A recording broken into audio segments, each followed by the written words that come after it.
पारुल शर्मा, स्वागत है आप सभी का बात आज के चैनल पे। तो आइए देखते हैं सबसे पहले हेडलाइंस।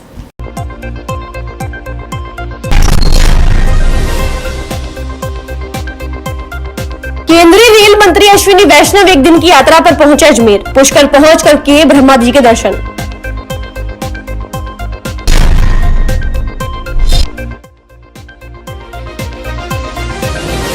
महिला शौर्य की गाथा लिखने वाली झलकारी बाई की प्रतिमा पर चढ़ाए गए श्रद्धा सुमन। अंग्रेजों के खिलाफ रानी झांसी का दिया था साथ।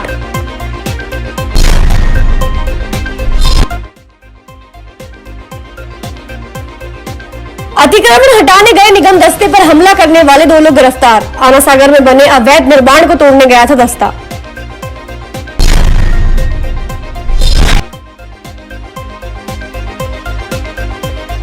सोमदोष के दिन शिवलिंग पर सर्प दर्शन को देखने उमड़े श्रद्धालुओं की भीड़। छोटी बस्ती के नीलकंठ महादेव पर नाग देवता ने दिए दर्शन।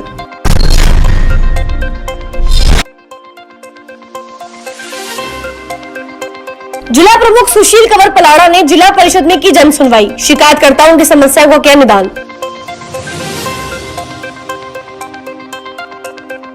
रेल संचार और इलेक्ट्रॉनिक्स और सूचना प्रौद्योगिकी मंत्री अश्विनी वैष्णव एक दिवसीय दौरे पर अजमेर पहुंचे। इस दौरान रेलवे स्टेशन पर उनका जिला कलेक्टर अंशदीप व जिला एसपी चुनराम जाट सहित भाजपा के पदाधिकारियों सहित रेलवे के अधिकारियों ने स्वागत किया। एक दिवसीय दौरे के अंतर्गत रेल संचार और इलेक्ट्रॉनिक्स और सूचना प्रौद्योगिकी अश्विनी वैष्णव द्वारा कैरेज एंड लोको वर्कशॉप का भी निरीक्षण किया। उसके बाद अजमेर रेलवे स्टेशन का निरीक्षण किया। अजमेर के अपने जो पुराने पहले मालवा रेलवे हुआ करता था RMR, तो अजमेर मालवा रेलवे में लाया गया और उसके बाद में लगभग 80-90 सालों तक इसने इस कारखाने में कार्य किया, कंटिन्यू काम करता रहा। अजमेर का कैरेज वर्कशॉप रेलवे के अमंग दी बेस्ट वर्कशॉप्स में से है। बहुत नीट एंड क्लीन है, वेल मेंटेन्ड है, वर्कर्स में सब में उत्साह है, नए नए प्रोडक्ट्स करने की तमन्ना है। अभी वर्कर्स ने सबने कहा कि हमें वंदे भारत की मेंटेनेंस का दायित्व दीजिए, इस पे काम करेंगे और यहाँ पर वंदे भारत की मेंटेनेंस की सारी फैसिलिटीज़ क्रिएट करने के बाद में अजमेर में वंदे भारत की मेंटेनेंस की व्यवस्था करेंगे।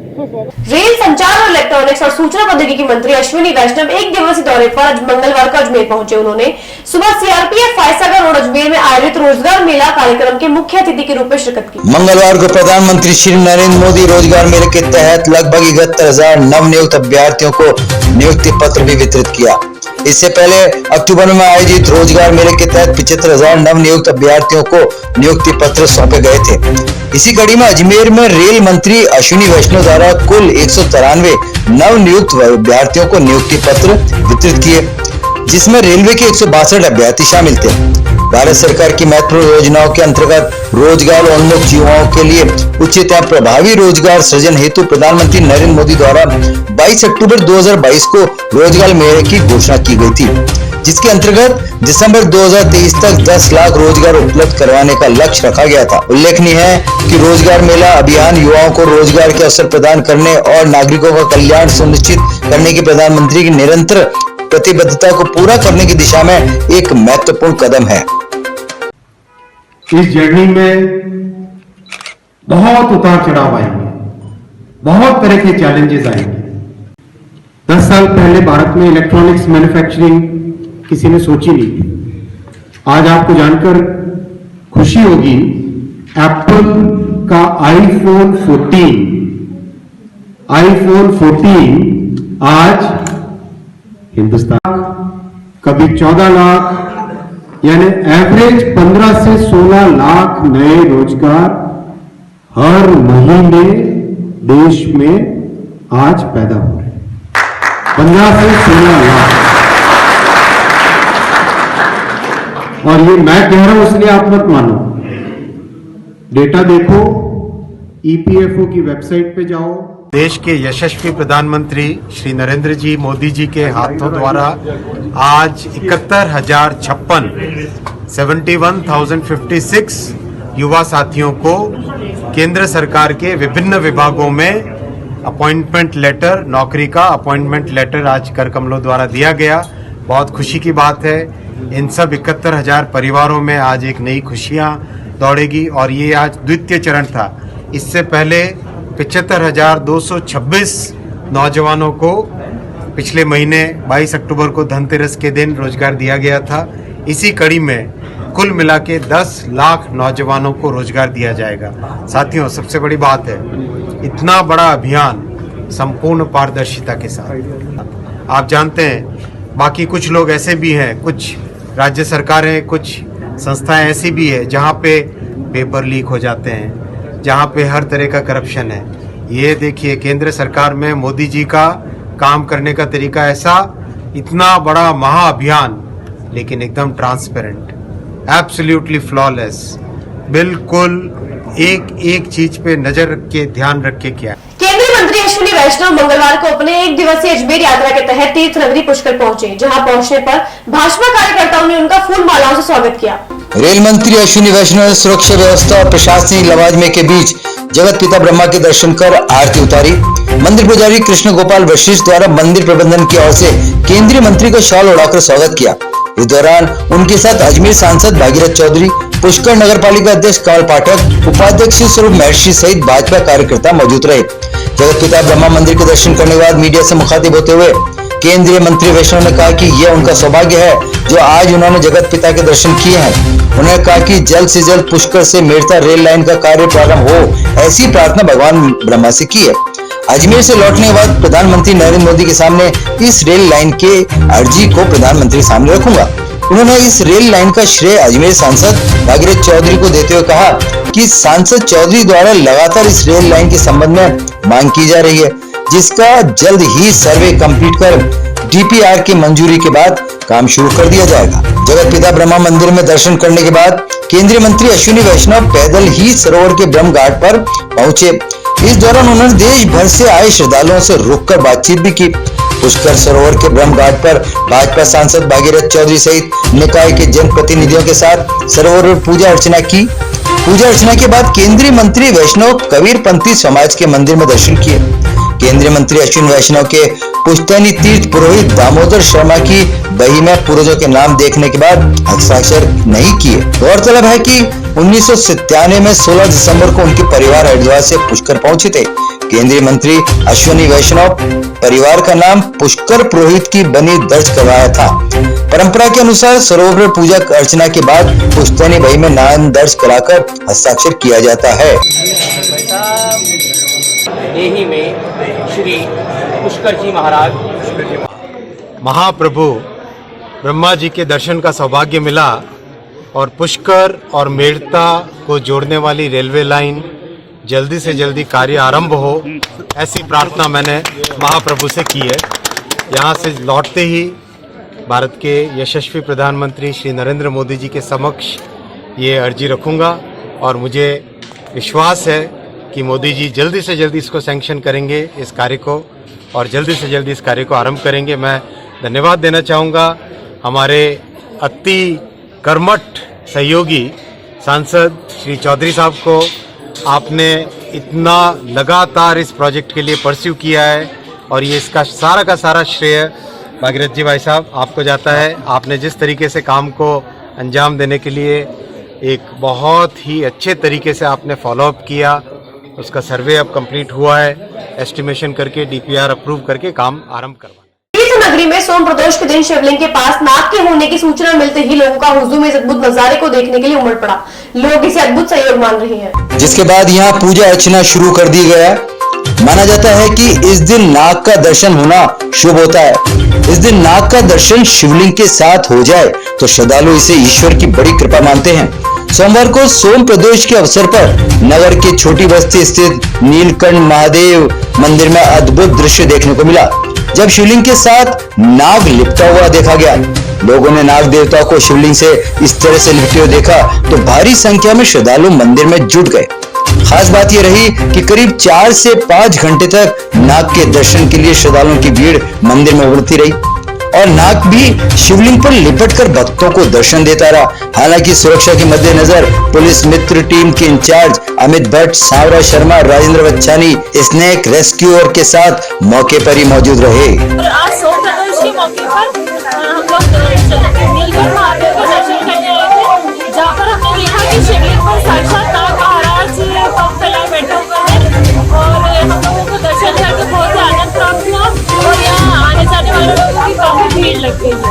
ये अटमटी से नीलकंठ महादेव मंदिर है, जिसे नीलकंठ महादेव मंदिर प्राचीन अति प्राचीन है। ये ब्रह्मा द्वारा सर्वप्रथम पूजित है और ये है ना आज सोम और प्रदोष के दिन यहाँ पे जब पूजा करने के बाद में जब मैं मंदिर में अटमटी से मैं गया, वहाँ से वापस आया तो देखा तो सर्वराज जी वहाँ पे फन लगाए हुए हैं, मतलब लिंग के ऊपर जैसे प्लेटें खाके विराजमान है। तो देखते थे आधे लोग मोहल्ले वालों ने देखने दर्शन करने लगे, तो फिर बाद में यहाँ पे तांता लग गया। भगवान के दर्शन मतलब करने के लिए काफ़ी संख्या में पब्लिक आने लगी, विदेशी पर्यटक भी आने लगे। करीबन ये इनको अभी तक ये विराजमान हुए, इनको 4-5 घंटे के करीबन हो चुके हैं इनको, और अभी तक भी पब्लिक आ रही है। और सोम प्रदोष है आज, और जो भगवान ने भी इनको दर्शन दिलाने के लिए राग देवता विराजमान है। महिला शौर्य की अमिट गाथा लिखने वाली झलकारी बाई की प्रतिमा पर सुबह से ही पुष्पांजलि देने और माल्यार्पण करने वालों का तांता लगा रहा। इससे पूर्व रात्रि को समाजसेवी हेमंत भाटी के नेतृत्व में आतिशबाजी भी की गई। विभिन्न राजनीतिक दलों के नेताओं और कार्यकर्ताओं के साथ कोली समाज के लोग भी अपने समाज में पैदा हुई ऐसी वीरांगना को नमन करने उनकी प्रतिभा पर पहुंचे। बता दें कि वीरांगना झलकारी बाई ने अंग्रेजों के खिलाफ महारानी लक्ष्मीबाई के साथ कंधे से कंधा मिलाकर मोर्चा लिया और नारी शौर्य की एक अमिट गाथा लिखी। झलकारी बाई झांसी की रानी लक्ष्मीबाई की सेना में महिला शाखा दुर्गा दल की रानी की हमशक्ल होने के कारण शत्रुओं को धोखा देती हुई युद्ध करती थी। झलकारी बाई का जन्म बुंदेलखंड के झांसी जिले के एक छोटे से गांव भोजला में 22 नवंबर 1830 को कोली परिवार में हुआ था। इनके पिता मूलचंद घर में ही कपड़ा बुनाई का काम करते थे। पिछड़े परिवार में जन्म लेने वाली झलकारी बाई को शिक्षा से वंचित रहना पड़ा। इनकी बहादुरी उस समय सामने आई जब एक दिन झलकारी बाई घर में इस्तेमाल करने के लिए जंगल लकड़ी काटने गई थी। वहाँ एक बाघ ने झलकारी बाई पर हमला कर दिया, पर वह डरी नहीं और बाघ से भिड़ गई। उन्होंने अपनी कुल्हाड़ी से बाघ को मार गिराया, जिसकी चर्चा झांसी के राज दरबार में पहुंची। झलकारी बाई का विवाह कम उम्र के युवा एक सैनिक पूरन कोली से हुआ था। विवाह के बाद जब झलकारी बाई महारानी से आशीर्वाद के लिए आई तो उसका शस्त्राभ्यास तब रानी ने दुर्गा दल नामक महिला सेना का प्रमुख बना दिया। महारानी लक्ष्मीबाई की सबसे विश्वसनीय साथी वीरांगना झलकारी बाई हमेशा परछाई बनकर उनके साथ रही। उनके जीवन के अंतिम युद्ध ग्वालियर के मैदान में रानी की रक्षा में अप्रैल 1858 को वीरांगना झलकारी बाई ने रणभूमि में वीर गति को प्राप्त की।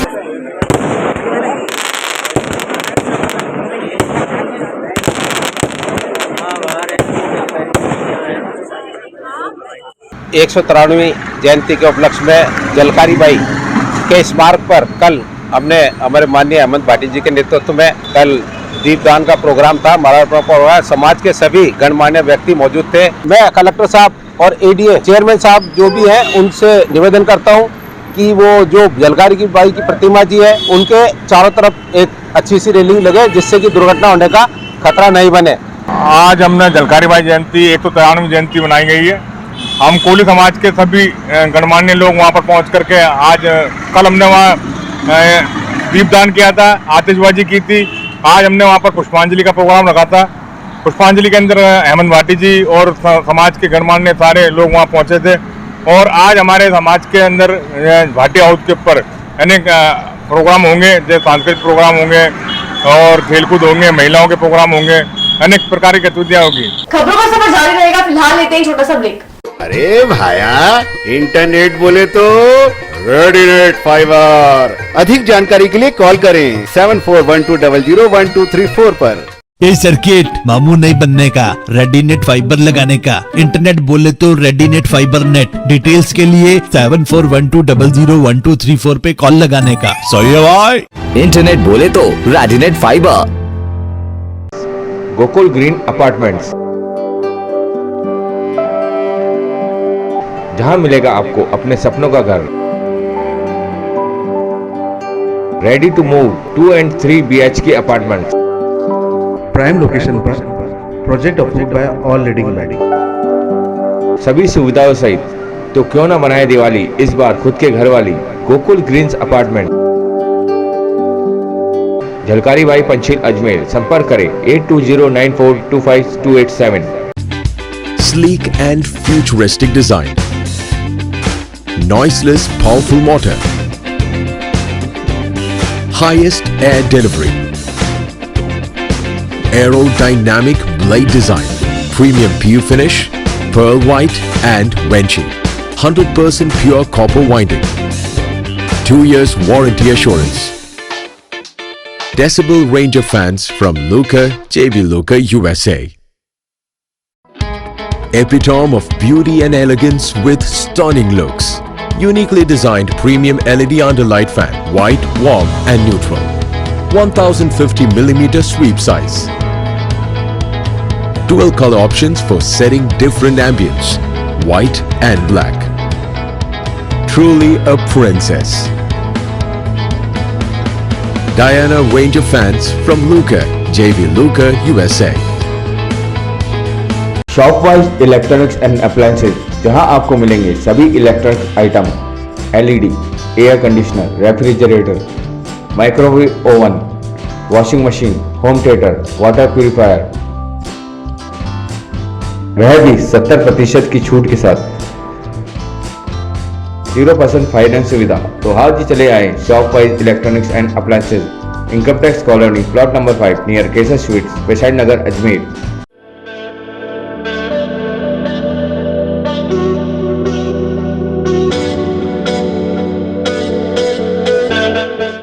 अजमेर शहर में प्लॉट, मकान, फ्लैट, दुकान आदि खरीदने, बेचने व किराए हेतु आज ही प्ले स्टोर से डाउनलोड करें Varsha real estate app. Varsha real estate, a unit of Varsha group, lets you live better. Break के बाद आपका स्वागत है। चलते हैं खबरों के नए सफर पर। देश की एकता, अखंडता और धार्मिक सद्भाव के लिए काम कर रही संस्था द्वारा सर्वधर्म कार्यक्रम का समापन कार्यक्रम दिनांक 27/11/2022 को 5:30 बजे जवाहर मंच में किया जाएगा, जिसमें अजमेर जिले के सभी धर्मों के धर्मगुरु भाग लेंगे और देश की एकता, अखंडता व धार्मिक सद्भावना के संदेश देंगे। ऑल इंडिया सूफी सजादान शीन काउंसिल ने समस्त राजस्थान में अब तक 8 जगहों पर अपनी सर्वधर्म सभाएं पूरी की है, जिसमें परबतसर, बीकानेर, हनुमानगढ़, फतेहपुर, कोटा, पोखरण, जोधपुर और धौलपुर प्रमुख हैं। कुछ जगहों पर आगामी दिनों में सभाएं आयोजित की जाएगी, जिसमें नागौर, जयपुर और अजमेर प्रमुख हैं। कार्यक्रम अजमेर शहर के धर्मगुरुओं के साथ साथ धार्मिक और सामाजिक संगठनों द्वारा आयोजित किया जा रहा है और इस कार्यक्रम की मेजबानी ऑल इंडिया सूफी सजादान नशीद काउंसिल करेगी। इस सर्वधर्म कार्यक्रम का शीर्षक एक शाम भारत के नाम रखा गया है, जिसके माध्यम से सब ये बताने की कोशिश करेंगे कि राष्ट्र की एकता, अखंडता को कायम रखने में हर भारतीय की क्या जिम्मेदारी है और राष्ट्र निर्माण में हम सब एक हैं। राष्ट्र एकता के नाम से दीवान साहब के नेतृत्व में इन्होंने राजस्थान में काफ़ी जगह इन्होंने ये कार्यक्रम रखा है। उसका समापन अजमेर में रख रहे हैं और इसमें सभी धर्म के लोग, धर्म जाति के हमारे अध्यक्ष, पदाध्यक्ष और सभी धर्म के धर्मगुरु भी यहाँ मौजूद है।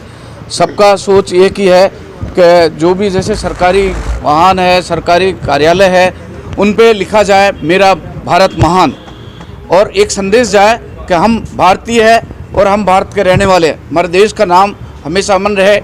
वास्तव में जैसे हमारी ये अजमेर की नगरी धार्मिक नगरी है, वर्मा जी की नगरी है, ख्वाजा साहब की नगरी है, और इन्होंने अच्छा कदम उठाया है कि हम सब एक है और हम सब राष्ट्र के बंधु हैं, कोई न जाति है न कोई धर्म है। हम लोगों ने पूरे हिंदुस्तान में कई जगह इंटरफेथ कॉन्फ्रेंस सर्वधर्म सभाएं करी है। राजस्थान में 12 सर्वधर्म सभाएं प्लान हुई थी 10 तारीख से लेकर 27 तारीख के बीच में, 9 ऑलरेडी हो चुकी है और फाइनल समापन समारोह हम लोग अजमेर में रख रहे हैं। एक शाम भारत के नाम 27 नवंबर को जवाहर रंगमंच में शाम को 5 बजे से लेकर 8 बजे के बीच में। इसमें हम लोगों ने इसका कंसेप्ट ये रखा था कि ये अजमेर के सब धर्मगुरुओं की तरफ से, सब धार्मिक और सामाजिक संगठनों की तरफ से ये प्रोग्राम का आयोजन हो। हम लोग सिर्फ इसमें होस्ट बने हैं, क्योंकि इसमें राजस्थान के 8 से 10 शहरों से धर्मगुरु भी आएंगे। हम जनता का भी सहयोग चाहते हैं, आप मीडिया का भी सहयोग चाहते हैं। Rotary club Ajmer mid town द्वारा रोटरी क्लब के अंतर्राष्ट्रीय प्रकल्प सामुदायिक स्वास्थ्य और जागरूकता कार्यक्रम के अंतर्गत निःशुल्क चिकित्सा शिविर का आयोजन किया गया। आयोजनकर्ता ने बताया कि जिला अंधता निवारण समिति और समन्वय संस्था अजमेर के सहयोग से दिनांक 21 नवंबर से 23 नवंबर तक राजकीय सैटेलाइट अस्पताल आदर्श नगर अजमेर में विशाल नेत्र चिकित्सा शिविर का आयोजन शिविर प्रभारी सुबोध जैन द्वारा आरंभ किया गया। रात 9 बजे प्रारंभ शिविर में भारी संख्या में मरीज उपस्थित रहे और 168 मरीजों की जाँच पश्चात 70 मरीजों को आंखों के ऑपरेशन हेतु चयनित किया गया है। डॉक्टर प्रदीप भार्गव ने बताया कि 40 ऑपरेशन मंगलवार दिनांक 22 नवंबर को किए जाएंगे तथा शेष मरीजों का ऑपरेशन 29 नवंबर को किया जाएगा। मरीजों की जांच और व्यवस्था में समन्वय संस्था के कार्यकर्ताओं ने आवश्यक सहयोग प्रदान किया और भारी भीड़ को अनुशासित करने में महत्वपूर्ण भूमिका निभाई। क्लब अध्यक्ष पंकज खंडेलवाल ने बताया कि आज प्रातः 9 बजे से भर्ती किए गए मरीजों के ऑपरेशन प्रारंभ कर दिए गए हैं। मरीजों व अटेंडेंट के जलपान, भोजन व दवाइयों की व्यवस्था क्लब द्वारा की जा रही है। ये IOL कैंप है जो कि कैटरेक्ट के ऑपरेशन के लिए लेंस प्रत्यारोपण शिविर है जो कि हमने कल लगाया था, जिसमें करीबन 180 लोगों की ओपीडी हुई थी और करीबन 70 लोगों को चयनित किया है ऑपरेशन के लिए। उनमें से आज 35 से 40 लोगों का ऑपरेशन आज, बाकी का रिमेनिंग का ऑपरेशन नेक्स्ट वीक के अंदर 28-29 तारीख को किया जाएगा। हमारा क्लब लगभग 2000 ऑपरेशन अभी तक करा चुका है आई ऑपरेशन। हर साल करीबन 60-70 लोगों का आई ऑपरेशन कराया जाता है। और ये आई कैंप हम 21 तारीख से प्रारंभ किया है हमने, जिसमें पहले दिन करीब 180 मरीजों का हमने ओपीडी की, जिसमें से हमने मोतियाबिंद और काला पानी से संबंधित जितने भी रोगी थे उनमें 80 रोगों का चयन किया और आज उनके ऑपरेशन किए जा रहे हैं। 40 जनों के आज ऑपरेशन हो जाएंगे और कल जो है अगले मंगलवार को, चूंकि ओटी जो है वो प्रत्येक हफ्ता ही होता है, लिहाजा अगले मंगलवार को हम शेष 40 लोगों का ऑपरेशन कर देंगे। विशालीनगर पेट्रोल पंप के पीछे तेज गति से वाहन चालक की लापरवाही के चलते आवारा पशु के टकराने से बछड़े की मौत हो गई। मौके पर भीड़ जमा हो गई, गाड़ी में सवार भी घायल हुआ। लोगों ने तुरंत घायल को अस्पताल पहुंचा दिया। स्थानीय पूर्व पार्षद राजकुमार ने बताया कि ये लापरवाही पुलिस प्रशासन की, इस रोड पर कम से कम 25 एक्सीडेंट हो गए। कई बार जिला प्रशासन को बताया गया है लेकिन कोई हल नहीं निकला।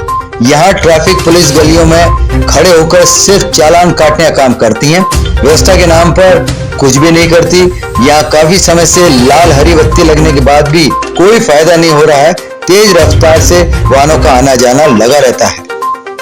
ये जो एक्सीडेंट हुआ है ये पेट्रोल पंप के पीछे हुआ है, ये होटल गुलमर्ग के पीछे सामने।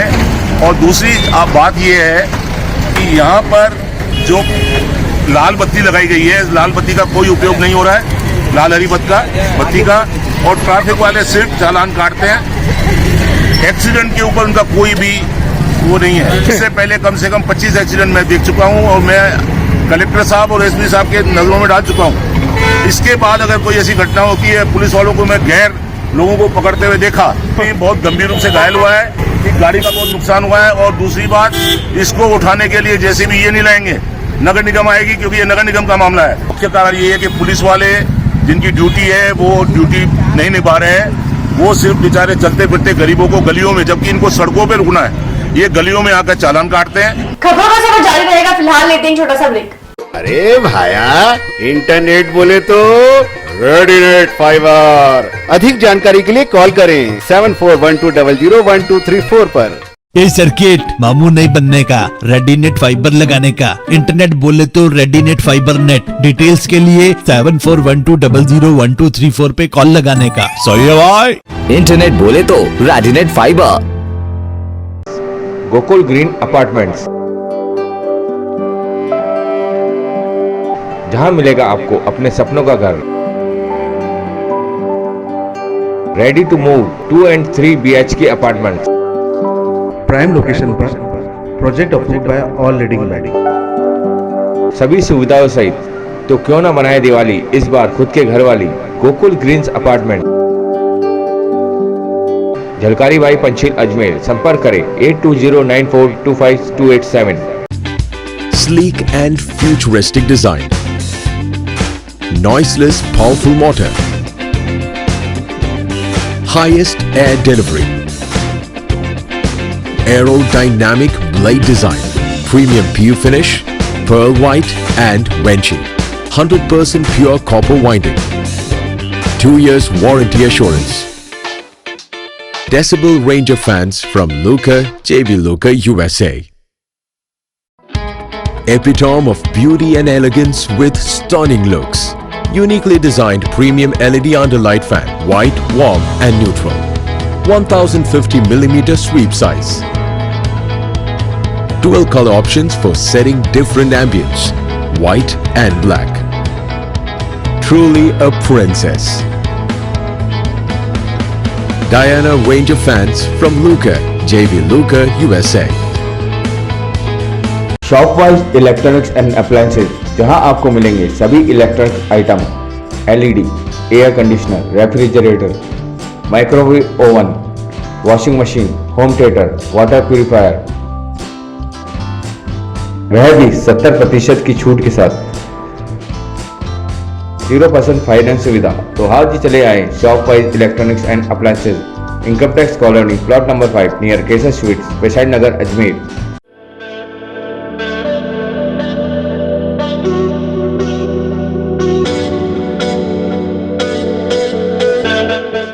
अजमेर शहर में प्लॉट, मकान, फ्लैट, दुकान आदि खरीदने, बेचने व किराए हेतु आज ही प्ले स्टोर से डाउनलोड करें Varsha real estate app. Varsha real estate, a unit of Varsha group, lets you live better. Break के बाद आपका स्वागत है। चलते खबरों के नए सफर पर। नाथ संप्रदाय द्वारा शमशान भूमि आवंटन के लिए तहसीलदार और जिला कलेक्टर को ज्ञापन दिया गया। ज्ञापन देने आए लोगों ने बताया कि खोड़ा गणेश गांव में नाथ समाज के लिए शमशान भूमि के लिए समाज के लोग पिछले कई लंबे समय से शमशान भूमि आवंटन की मांग कर रहे हैं, मगर प्रशासन का इस ओर कोई ध्यान नहीं है। शमशान भूमि नहीं होने से नाथ समाज में किसी की मृत्यु होने पर बहुत परेशानी का सामना करना पड़ता है। दाह संस्कार के लिए उचित स्थान नहीं होने के चलते विवाद की स्थिति पैदा हो जाती है। अजमेर जिले में ऐसा कोई गांव नहीं है वहाँ समाधि स्थल की भूमि आज तक आवंटन हुई नहीं। कई बार हमने पहले भी ज्ञापन दिए थे। ग्राम पंचायत को अगर लेटर देते तो ग्राम पंचायत बोलती है कि संपूर्ण जमीन एडीए में गई हुई है, तो एडीए विभाग भी अड़ने नहीं देते। हम किसके पास जाए, कलेक्टर साहब के पास भी आए थे पहले। दफनाने में आती नहीं, हमको जगह ही नहीं दे रहे 80 साल से। कभी तो मंदिर में गाड़ते थे तो ग्रामवासियों ने कहा मंदिर में नहीं गाड़ने देंगे। उसके बाद में एक दफे पाल बताई, पाल पे गए, फिर पाल भी कहते हैं हमारे नाम खाते में, तो हमारे को जमीन चाहिए सरकारी लैंड में से 2 बीघा। संत श्री हरिशरण महाराज के मुख से भक्त प्रहलाद पाठ नंबर 3 में कथा का आयोजन किया जा रहा है। श्रीमद् भागवत कथा के शुभारंभ से पूर्व क्षेत्र की महिलाओं ने सर पर कलश धारण कर कलश यात्रा निकाली। आयोजनकर्ताओं ने बताया कि भागवत कथा की भी भक्ति व जन सेवा की भावना से निःशुल्क भागवत कथा की जा रही है। कथा में चढ़ावा, रुपया, पैसा भेंट स्वीकार नहीं किया जा रहा है। ऐसे महान संत सौभाग्य से मिलते हैं। समय निकालकर शहरवासी इनके सत्संग का लाभ जरूर उठाएं। 22 नवंबर से 28 नवंबर तक प्रतिदिन सुबह 5 बजे से भागवत कथा जारी रहेगी। सरोज अनपायिनी भक्ति सदा सत्संग। नारद जी ने कोई पाप किए जो नित नव उमंग में भर भर करके श्रीमन नारायण नारायण गिरोपण करते हैं। हरिशरण जी महाराज के द्वारा भागवत कथा कराई जा रही है, जिसकी कलश यात्रा से आज आरंभ हो चुकी है। ये कलश यात्रा में माता बहनें 251 से ज्यादा है, बट 251 का जो टारगेट था उससे कहीं ज्यादा है। उनको जो आ रहे हैं उनको कलश उपलब्ध कराया जा रहा है। ये यात्रा शिव मंदिर से मुख्य शास्त्री नगर से होती हुई विभिन्न रास्तों से मेन जी कोला मंदिर, सिद्धेश्वर मंदिर होती हुई ये कथा स्थल भक्त प्रहलाद पार्क नंबर 3 में पहुंचेगी। जगह जगह महिलाओं का बहुत स्वागत होगा, कुछ व्यवस्था होगी, कुछ जलपान भी लोग करा रहे हैं। और जब कथा यात्रा वहाँ पहुंचेगी कथा स्थल पर, तो वहाँ इनका बहुत स्वागत किया जाएगा। कलश यात्रा की पूरी व्यवस्था आयोजक मधुसूदन जी शर्मा साहब ने की है। अतिक्रमण की कार्यवाही के दौरान अतिक्रमण कार्यकर्ताओं द्वारा नगर निगम और एडीए की टीम पर हमला करने वाले 2 हमलावरों को कृष्णगंज थाना पुलिस ने गिरफ्तार किया है। आनासागर स्थित नो कंस्ट्रक्शन जोन में बने अवैध निर्माण को नगर निगम और अजमेर विकास प्राधिकरण द्वारा हटाने का अभियान जारी है। इस कड़ी में 5 नवंबर को अतिक्रमण हटाने के दौरान नगर निगम के कर्मचारियों पर अतिक्रमणकर्ता वासुदेव और राजेश शर्मा ने नगर निगम की कार्रवाई का विरोध करते हुए नगर निगम के अधिकारी और कर्मचारी पर लाठी डंडों से हमला कर दिया, जिस पर नगर निगम के अधिकारियों द्वारा दोनों आरोपियों के खिलाफ नामजद मुकदमा दर्ज कराया गया। कृष्णगंज थाना पुलिस ने मामले की जांच कर दोनों आरोपियों को आज गिरफ्तार कर लिया है। ये दिनांक 5/11/22 को नगर निगम रेडियो द्वारा संयुक्त कार्रवाई की जाकर ये जो अतिक्रमण हटाया जा रहा था, 7 वंडर के पास में जब ये टीम वहाँ पहुंची तो वहाँ पे खुशबू टी स्टॉल के नाम से है, जिनके मालिक हैं ये वासुदेव जी और राजेश शर्मा। इन्होंने उस टीम को जब इन्होंने उस टीम ये हटा रहे थे अतिक्रमण, तो टीम द्वारा टीम का विरोध किया गया, उनके साथ मारपीट की, जिसके ऊपर नाहर सिंह जी अधिशासी अभियंता नगर निगम, इन्होंने राजकार्य में बाधा का मुकदमा कराया, उनके साथ मारपीट की गई, जिस पर अनुसंधान कर इनकी तलाश की गई। मुलजिमों की ये मुलजिम कुछ दिन घर से फरार थे। आज इनको गिरफ्तार कर आज न्यायालय में पेश करेंगे। जिला प्रमुख सुशील कंवर पलाड़ा की अध्यक्षता में जिला परिषद में जन सुनवाई का आयोजन किया गया। इस मौके पर अराई प्रधान प्रतिनिधि भाजपा नेता शैतान पूनिया, जिला परिषद सदस्य नातू नवाज शिकायत लेकर पहुंचे। मंडावरिया ग्राम पंचायत में टेंडर में हुई मनमानी का आरोप भी लगाया गया। सीईओ हेमंत स्वरूप माथुर सहित सभी विभागों के अधिकारियों ने जन सुनवाई में आए आमजन की समस्याओं का समाधान कर शिकायतकर्ताओं को राहत पहुंचाई। जिला परिषद में सभी अलग अलग जगहों से लोग आए थे और काफ़ी सारे प्रकरण आए हैं, कई गांव से कई लोग आए थे। तो माननीय जिला प्रमुख महोदय ने कोशिश की हमारी कि तुरंत निस्तारण हो जाए, तो कई समस्याओं का आज हमने निस्तारण किया। हम जो ये तो रेगुलर रिव्यू मीटिंग है, सारे बीडीओ साहिबान कल उपस्थित रहेंगे, तो हमारी जो पूरी मासिक चर्चा उनसे होनी है श्रीमान जिला कलेक्टर महोदय की अध्यक्षता में, तो वो बैठक कल हमने रखी। इसमें सभी नरेगा योजना के बारे में, जो स्वच्छ भारत मिशन की प्रगति के बारे में, उसके अलावा हमारे एसएफसी एफएफसी की जो प्रगति है, वो एमएलए लैब, एमपी लैब, जितनी भी हमारी योजनाएं हैं, सभी योजनाओं की विस्तृत चर्चा हम पूरे दिन बैठ करके करेंगे। मैं उम्मीद करता हूँ कल एक अच्छी बैठक होगी। खबरों का सफर यही समाप्त होता है। देखते रहिए बात अच्छी चैनल। मिलते हैं आपसे अगले बुलेटिन में, तब तक के लिए इजाजत। धन्यवाद।